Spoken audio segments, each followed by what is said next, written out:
Saio hau Nafarroako gobernuak diruz lagundu du.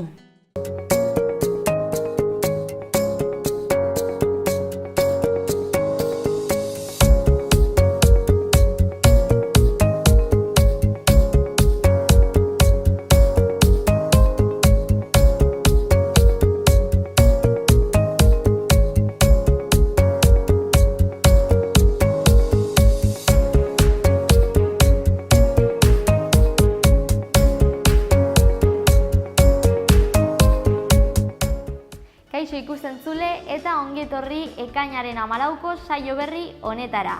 Osteguna da eta horregatik ostegunero egiten dugun moduan parlamentuko galderak ekarriko dizkizuegu gaur. Aste honetan Pedro Sánchezen gobernu berriari buruz galdetu diegu parlamentariei eta gero haien erantzunak ikusteko aukera izango duzue gure gaurko saioan. Gaur gainera Iruñerriko hotxetan atzo Kondestable jauregian oso ikuskizun polita eskaini zuten Ele Lauaxeta Lorca izenburua zuenak eta bi poeta hauei omenaldia egin zitzaien euskeraz eta gazteleraz. Azkenean oso antzekoak zirelako nahiz eta oso kultura ezberdinetatik etorri arren. Gero ikusiko duzue, esan bezala oso polita izan zen eta oso interesgarria. Ondoren gaur 3 elkarrizketa izango ditugu. Alde batetik, gero eta gertuago ditugu Sanferminak eta horregatik Herri Sanferminak plataformatik Gaizka Azketa etorriko da egitaragua hemen aurkezteko. Oso anitza eta zabala da urtengo programa, urtero egin duten moduan. Ondoren kolaboratzaile bat, Navarraldetik Angel Rekalde etorriko da, Navarraldeko zuzendaria eta ekainaren 30erako antolatu duten Noaingo martxaren 27. edizioari buruz hitz egingo digu. Bukatzeko oso proiektu polita egin dute Nafarroako Arte Eskolan, iaz pasaden urtean ipuin bat ateratzen osasun bidetik bultzatuta aurrei ospitaletan egiten diren operazioak eta bar azaltzeko abentura espazial bat kontatuz. Eta aurten egin dena Arte Eskolatik izan da ipuin hori ikusentzunetara pasa eta animaziozko telesail bat sortu orain YouTubeen ikusgai dagoena. Bi ikasle etorriko dira, Raquel Ariztia eta Amaia Eskartin, eta xehetasun guztiak emango dizkigute. Orain eman diezaiogun gaurko saioari hasiera sarrera honen ondoren eta egunero egiten dugun moduan efemerideekin hasiko gara.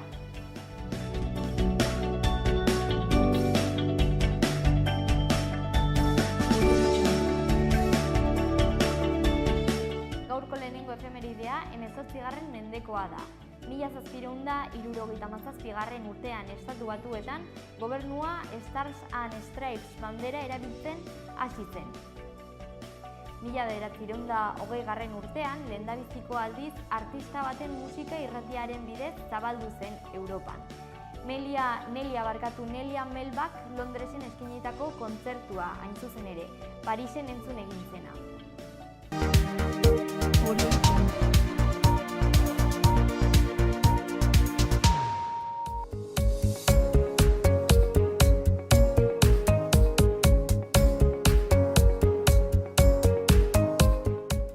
Goazen ekainaren 14ko titularrekin. Sanferminetako su artifizialetarako harresietako 150 metro hartuko dituen agertoki bat izango da. Gainera, aurtengo nazioarteko txapelketan edo lehiaketan banatuko diren trofeoek, sariek, Sanferminen irudi garaikidea izango dute. Javier Muru eskultoreak eginikoak izango dira. Gobernuak 2017-2019ko tokiko inbertsioen plana arautzen duen foru legea aldatzeko proiektua onartu du. Testu berriaren bitartez eta baliabide publikoen erabilera eraginkorragoa egiteko asmoz, tramitazio denborak laburtu, bizkortasunak kendu, bizkortasuna sustatu nahi da eta zenbait kontzeptu argituko dira. Euskaraldiarako arlo askotariko euskaltzale erreferenteak bildu dituzte ekimenaren enbasadoreak izateko eta herritarren parte hartzea sustatzeko. Joseba Siron Iruñeko alkatea eta Patricia Perales zinegotziaren kontrako gorroto mezuak eta mehatxuak egin dira. Honen ondorioz EH Bilduk auzitegira eraman egin du gaia salatzeko. Jose Luis Arasti Milagroko PSN-ko zinegotzian Nafarroako Pedro Sánchezen gobernuko ordezkarian bihurtu da. Carmen Alba ordezkatuko du.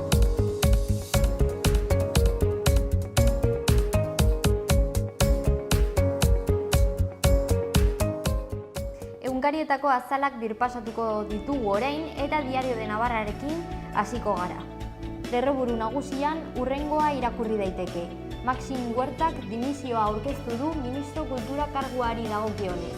Osasun publikoari egindako iruzur bat dela eta. Gorago azaleko argazkiak Espainiako erregea M. Torres konpainiako langileekin erakusten du. Erregea M. Torreseko langileekin izenburupean. Diario de Noticiasen hau daukagu.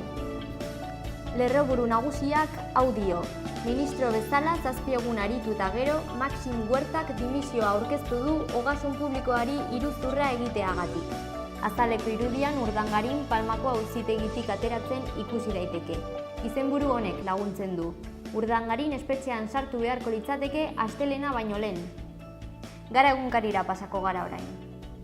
Lerroburu nagusian hau ipini dute. PP ez ezik guztiek presoen gerturatzea eskatzen dute. Azaleko argazkian Julen Lopetegi ageri da. Titularrak halaxe dio.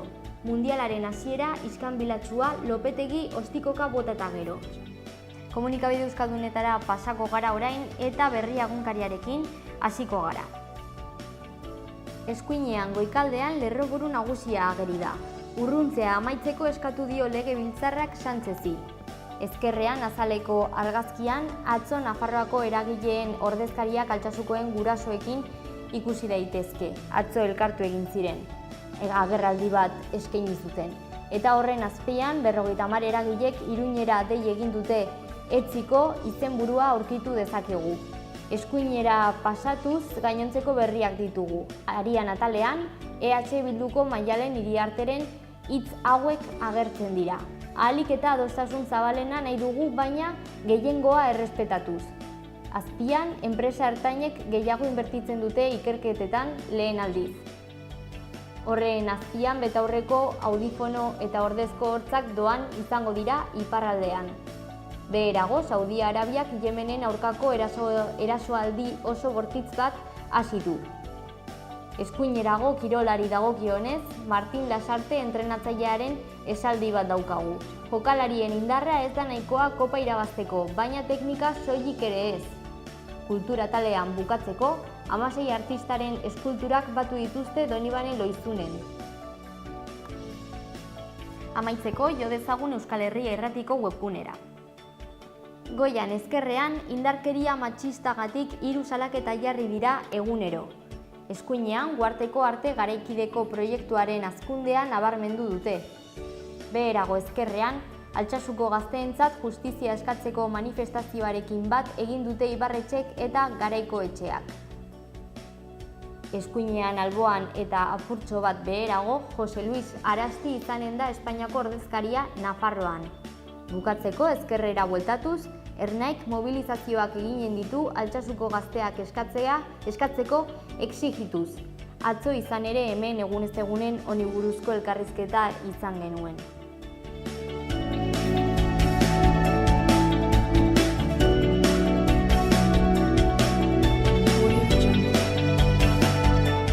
Aste honetako agenda ezagutzera pasako gara orain. Igandera arte, Ermitagaina mendebaldean, lehendabiziko pintxoaren astea ospatuko da eta pintxo bakoitzak 1,50 euro balio du. Ekainaren 15 arte, bihar arte, alegia, planetarioan Ezkaba 1928-2018 erakusketa ikusgai egongo da. Ezkabako presondegiaren ingurukoa da eta sarrera librea da. Gaur arratsaldeko 7etan Marabillas gaztetxean, lehen LGTBI+ harrotasunen eguna matxinada bat izan zen izenburupean erakusketa bat eta performance bat eskainiko da. Sarrera librea da. Gaur zinemaren eta emakumeen 32. erakusketa internazionalaren barne Caras y Lugares pelikula emitituko edo proiektatuko da.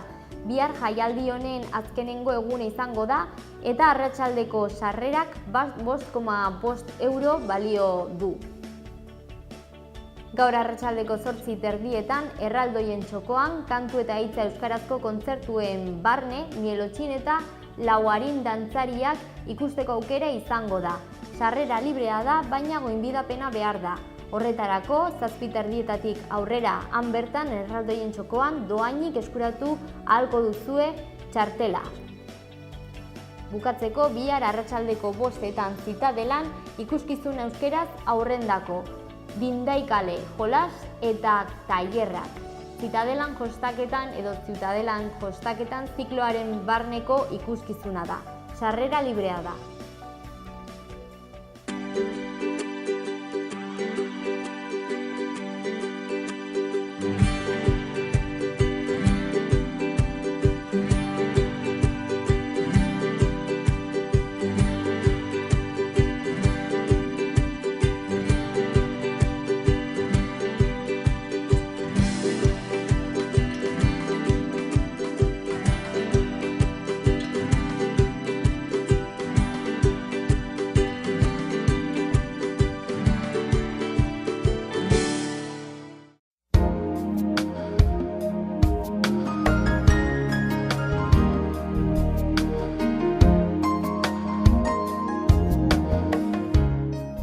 Ostarteak egunaren amaieran 0 laino gutxikin egongo da. Ipar haizea ibiliko da zierzo bolada gogor batzukin Nafarroan. Temperatura maksimoetan aldaketarik ez edo gutxi igoko dira. Hortziralean goizean lanbroa eta lainoa, eguzkitsu egongo da arratsaldean bero lainoa garatuko dira. Egunaren amaieran hodeiak ugaritu egingo dira. Arratsaldean ipar haizea ibiliko da, temperatura minimoak gutxi jaitsi eta maksimoak nahiko igoko dira.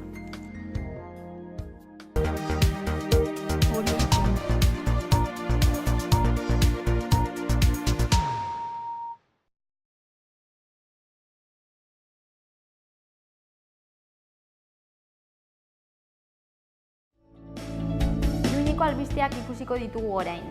Udalak hurrengo ikasturterako San Francisco ikastetxe publikoaren patioa estaltzeko lizitazioa onartu egin du.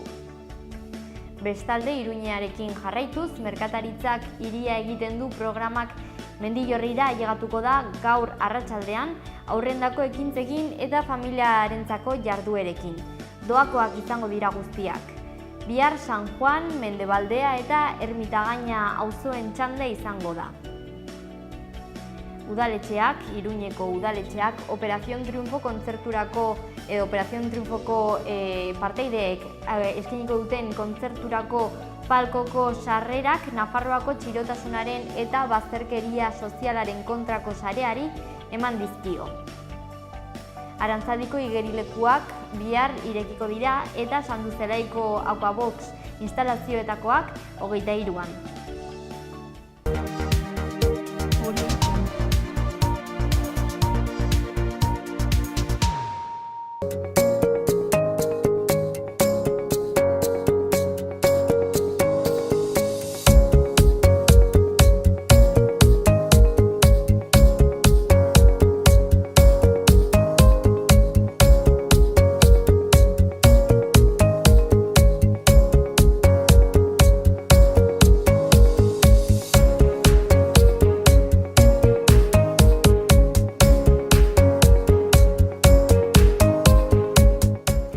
Egiten dugun moduan, parlamentuan egon gara parlamentariei gai ezberdinei buruz galdezka, gai ezberdinei buruz galdetzen diegu astero, normalean pilpilean dauden gaiak. Eta aste honetan Pedro Sánchezen gobernu berriari buruz galdetu diegu. Hau da erantzun digutena. Bueno, esana dugu, behin eta berriro, EH Bilduk zentsura mozioaren alde bozkatu zuen, iruditzen zitzaigulako urgentzia demokratiko bat bazegoela, eta guk 2016ko hauteskundeetan esan genuen bezala, gure eskutan zegoen edo zer, egingo genuen Alderdi Popularra eta Mariano Rajoy Espainiako gobernutik ateratzeko. Horrek ez du esan nahi, guk zentsura mozio horretan emandako baiezkoa zenik Pedro Sánchezi eta baiezkoa zenik eratu duen gobernuari, ezta? Guk, bueno, hitzak baino ekintzak baloratuko ditugu eta bueno, hasi berri den gobernu bat den neurrian horixe esaten dugu oraingoan ere. Oraindik keinu batzuk besterik ez ditugu ikusi. Egia da, basate baterako emakume gehiago dagoela gizonezkoak baino, hori bada aurreko gobernu batzuekiko desberdintasuna barmena, baina horrek ez du esan nahi gobernu feminista bat denik esate baterako. Baina esan bezala, bueno, bide bat dauka egiteko eta ekintzak dira baloratuko ditugunak. Bueno, Podemos alduguk babestu egin zuen zentsura mozioa Sánchez presidente egiteko eta PP alderdia erakundetatik, gobernutik atera alizateko.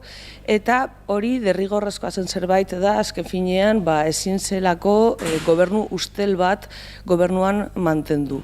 Hori bai, batzuk pentsatzen dugu, nola halako maniobra bat egiterakoan, zentsura mozioa onartzerakoan, hainbat baldintza jarri behar zirela, eta ez edonolako edo zuri txeke bat eman aldaketaren alde zen, azken finean, gobernu aldaketa honek suposa dezakena da, makillajezko aldaketa batzuk gero berez eta benetan deus ez aldatzeko. Eta hasteko besteak beste gobernu berriak esan duena izan da mantenduko dituela PPren aurrekontuak.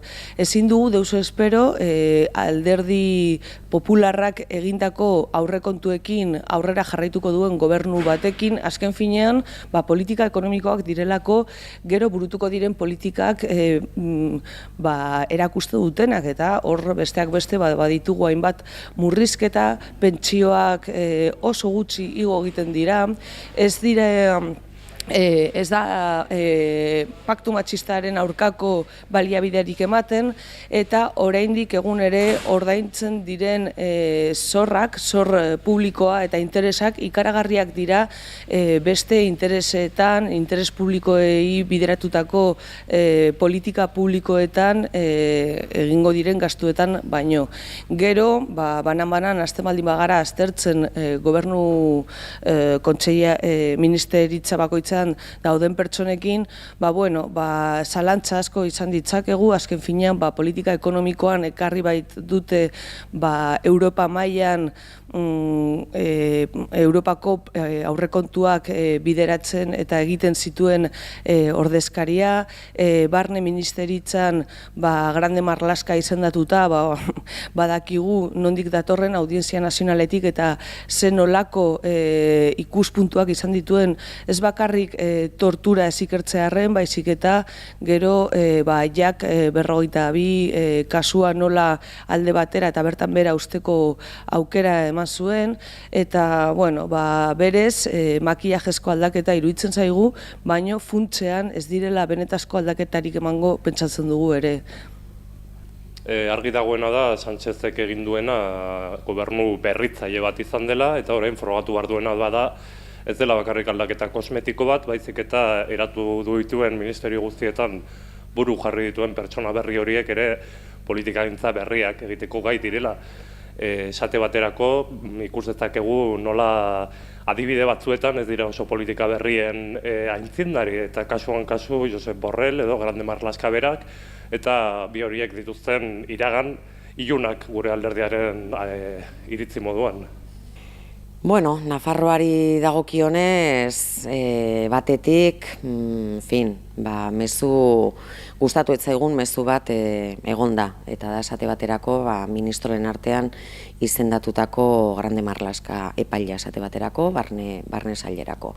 Horrek bai Nafarroan eta bai Euskal Herri osoan badauka bere eragina, bere eskuetatik eta bere epaitegietatik torturatuak izan diren persona asko pasatu diren neurrian, eta hartara jaso beharreko mezu bat baldin bazen, batzuek behintzat, bai Nafarroan eta bai Euskal Herri osoan jaso dugu, ezta? Ez digu benetan inongo bermerik ematen, barne sailean mugimendu radikalik edo mugimendu berezirik egongo denik alderdi popularraren politikatik aldenduko direnak. Hori alde batetik, eta bestetik, gobernu alderdi sozialistaren gobernu horrek kontuan hartu eta basate baterako EAJ-arekin alderdi sozialistak Euskal Autonomia Erkidegoan daukan koalizio gobernua eta harreman politikoa ikusteko dago. Nafarroko gobernuarekin ere balako intente bat egiten saiatuko den. Edozein modutan, guk espero dugu eragin positiboren bat izatea behintzat. Hemen baditugu hainbat lege bertan bera utziak, baditugu hainbat lege auzitegi konstituzionalak suspendituta, Espainiako lehengo gobernuak hala eskatuta, eta gero badaukagu geure hitzarmen ekonomikoan aldatu beharreko hainbat kontu, eta hainbat eskumen Madrildik transferitzeko pendiente, esate baterako espetxe politikarena edo trafikoarena. Eta beraz, guk hori eskatu egingo dugu, eta teorian gobernu progresistagoa baldin bada, espero dezagun erantzun positiboren bat ematea. Kezka handiz ikusten dugu Podemosen baitan geuden kritikoek, zen guk oso argi eta garbi esaten genuen PSOE-rekin, erregimenaren alderdiarekin, eta orain arte bipartidismoaren zutabe beharrezkoa izan den alderdi horrekin ezin dugula deus espero. Horregatik, kezkatzen gaituena da orain ikusten ari ditugun, baino batzuk barrutik aspalditik ikusten genituen hainbat amodiozko keinu horiek, nola orain bi astetik onat batean bai geroa bai nola PSN-ek alderdi progresista batez alderdi eta gobernu progresista batez hitz egiten duten, eta orduan jakin barko dugu zertan zehazten diren eduki progresista horiek, zer orain arte ikusi izan duguna izan da nola bai PNV nola PSN-ek politika ekonomikoetan ez dira inondik inora alderdi progresistarik. Nafarroak oraintxe bertan oso erronka importantea du finantzaketa autonomikoari dagokionez, eta gure kasuan foru erregimenaren ondorioz dugun hitzarmen ekonomikoaren berritzeak datorren urtean du berriro ere tokia 2019an.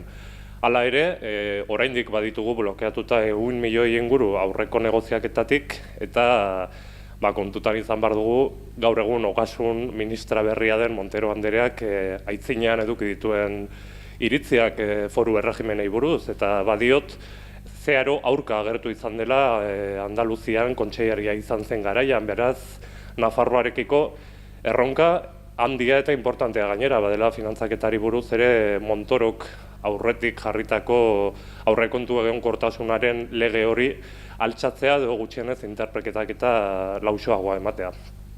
Kataluniari begira gustatu etzaigun beste mezu bat ere eman du, ezta? Kanpo harremanetarako ministroaren izendapenarekin, Josep Borrell izendatu izanak, zer esana badauka.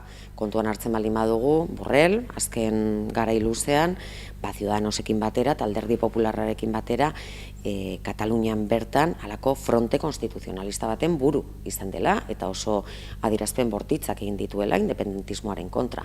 Eta antza, eta hori gobernutik esandakoaren arira, antza, bere lana nagusiki izango da, bereziki Europan zehar, baina nazioarteko komunitate osoarekin, independentismoari aurre egitea, eta azkenean guztiaren gainetik Espainiaren batasuna kokatzea.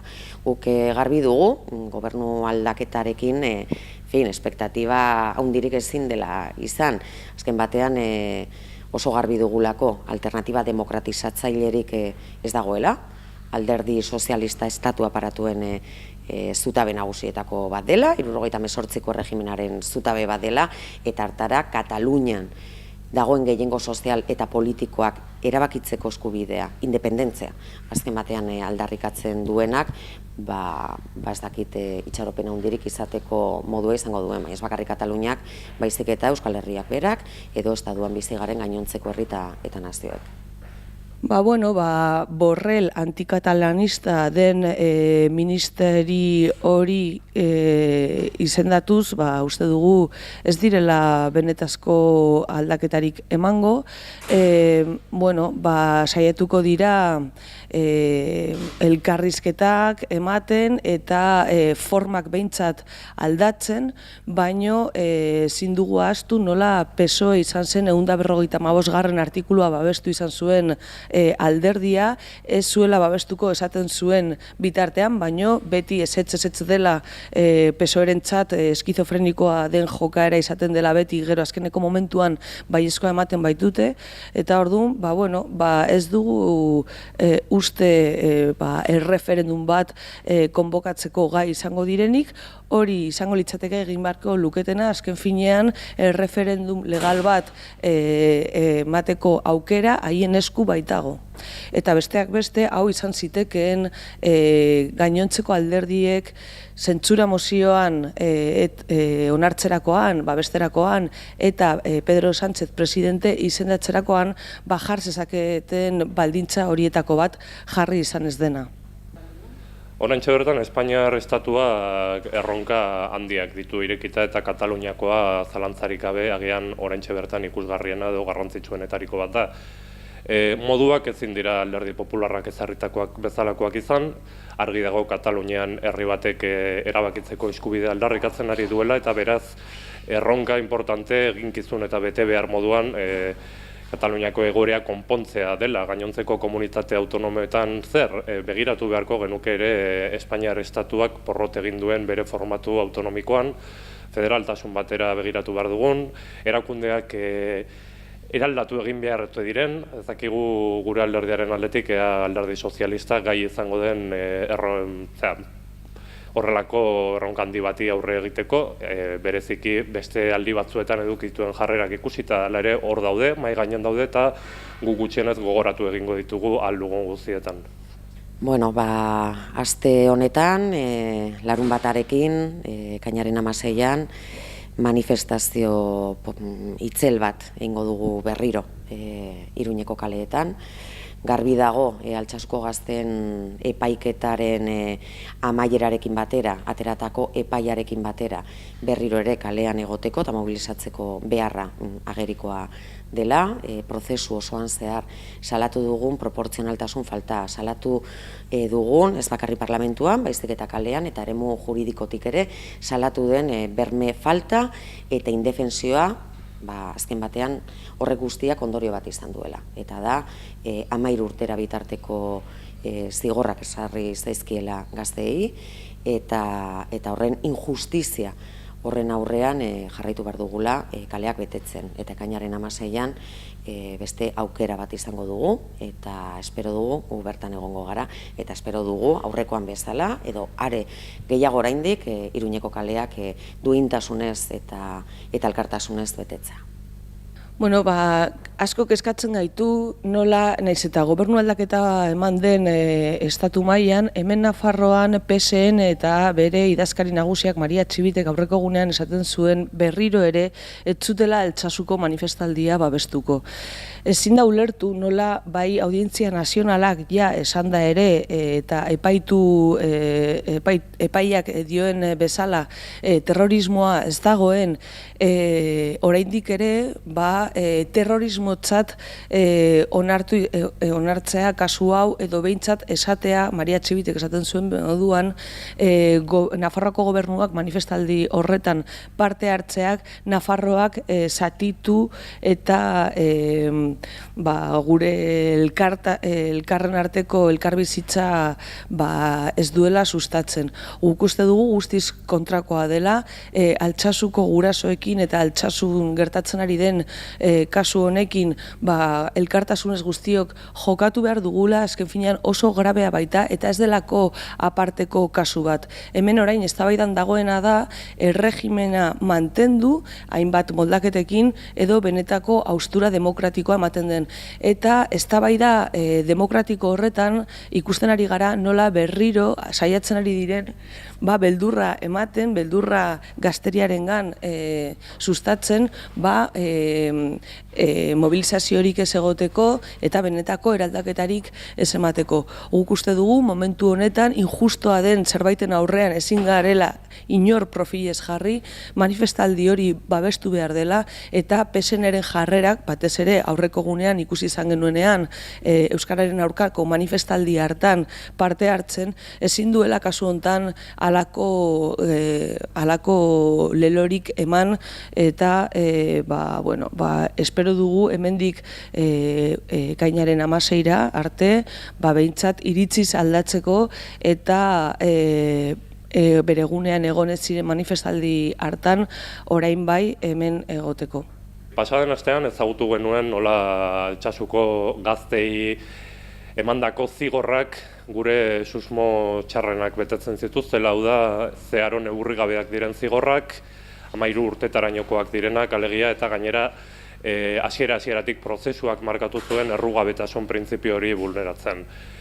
Ikusi dugu ere nola azkenean, naiz eta Auzitegi Nazionalak berak onartu izan duen, aitortu izan duen eta frogatu izan duen ez direla terrorismo ekitaldiak auziperatu izanak direnak, fiskaltzaren zigor eskaerei kasu egin diela, eta beraz, oraintxe bertan, Altsasuko gazteek zeharo neurgabeak eta guretzako bidegabeak diren zigorrak pairatzen ari dituztela. Horregatik ere mendikan deialdia egin nahi dugu, datorren 16an larunbatez egingo den manifestaldian parte hartzera modu aktiboan eta ikusaraztea gutxienez gizarte mailatik Altsasuko atxilotuei, haien familiei, Altsasuko herriari guztiari, herria berarekin dagoela, eta horregatik gainera ere modu positiboan baloratu dezakegu Nafar gobernuak ere bertan parte hartzeko erabakia igorri duela.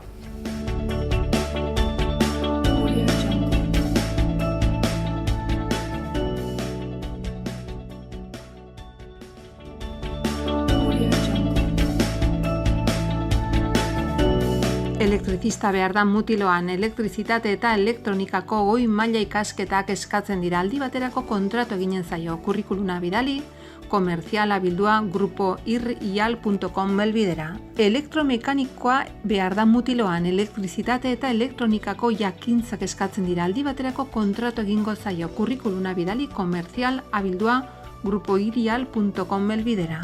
Telemarketing langilea behar da Arangurenen marketing saileko ikasketa baloratuko dira, aldi baterako kontratu egingo zaio, kurrikuluna bidali, moroz abildua intedia.com helbidera.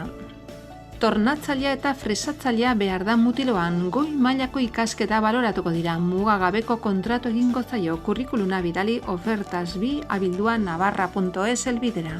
Idazkaria behar da Iruñan, administraritzako goi maila eskatzen da, aldi baterako kontratu egingo zaio, kurrikuluna bidali, lanpolsa abildua jasoikastola.net helbidera. 2 elektrizista behar dira Iruñan, elektrizitate eta elektronikako ikasketak eskatzen dira. Behin-behineko kontratu egingo zaie, kurrikuluna bidali, selitel abildua ja.com helbidera. Teknologiako saltzailea behar da Iruñan, urte bat eta 3 urte tarteko esperientzia eskatzen dira, aldi baterako kontratu egingo zaio, kurrikuluna bidali, caterina.moral abildua randstad.es helbidera. Zerbitzaria behar da Atarrabian, ez dira ikasketa bereixirik eskatzen, aldi baterako kontratu egingo zaio, kurrikulunak korreoz Calle Mayor emeretzi BA 316 Bilaba. Estankoan aritzeko langilea behar da Iruñan, DBH titulua eskatzen da, kurrikuluna bidali, JL Rodríguez, 402 abildua gmail.com helbidera. Administraria behar da Iruñaldean, administraritzako ikasketak eskatzen dira, ordezkatze kontratu izango da, kurrikuluna bidali, personas.ilundain abildua gmail.com helbidera. 2 gelsero behar dira Iruñan, ez dira ikasketa bereixirik eskatzen, behin-behineko kontratu eginen zaio, kurrikuluna bidali, solucionesobrainsa abildua gmail.com helbidera. Karretilleroa behar da Iruñan, lan ikasketak baloratuko dira, aldi baterako kontratu egingo zaio, kurrikuluna bidali, sonia.jimenez abildua randstad.es helbidera. Xaloa telebistako merkatu txikian lan eskariak edo eskaintzak egin nahi badituzu, bidali mezua lanpolsa.xaloa@gmail.com helbidera.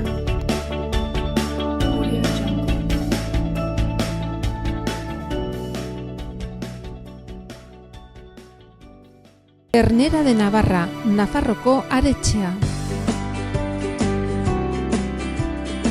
Baserre inguruan eta 4 hilabete arte amaren esnearekin azitutako aretxeak. Goi mailako haragia, berme sanitario osokoa. Zure mailan Nafarroko aretxea Ternera de Navarra, geurea. Beti teknologi berriaren aldeko apostu eginez. Bere kalitatean efikazia areagotuz eta betiko sukalde ekonomikaren goxotasuna mantenduz. Aukera handia ekonomiketan. Etxea egongela goxo eduki nahi baduzu, bizita gaitzazu, peletak, lurreko suak, erakusketa zabala. Menditxuri, Don Esteve.